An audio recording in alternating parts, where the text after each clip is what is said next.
ang Polytechnic University of the Philippines ay muling idinaos ang YumaFest 2015 bilang parte ng selebrasyon ng National Arts Month. Para sa kabuuan ng balita, narito si Tatong Kate Dumagan. Tatu!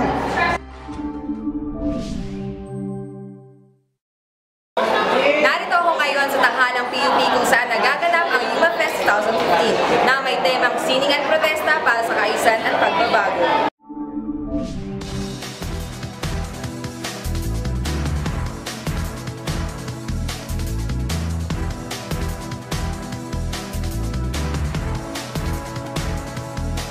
Ang YumaFest ay isa lang sa madaming paraan ng UCCA para ipagdiriwang Arts Month ngayong buwan ng Pebrero. Ito ay nagbibigay daan para maipakita ang creative at artistic side ng mga PUPian.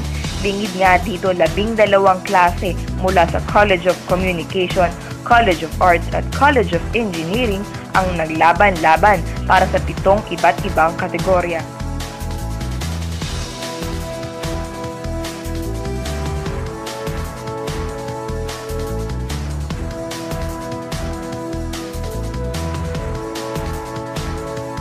Naging kaabang-abang nga ang bawat presentasyon ng mga kasali sa YumaFest 2015. Nangunguna na nga dyan ang mga kategoryang dance at koral kung saan binigyan sila ng pagkakataong mamili ng kanilang piyesang ipapakita.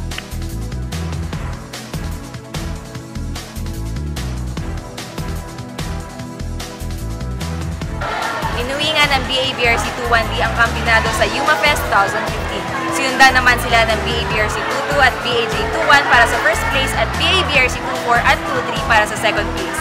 Muli, ako si Tatong Dumagan para sa PUP COC News.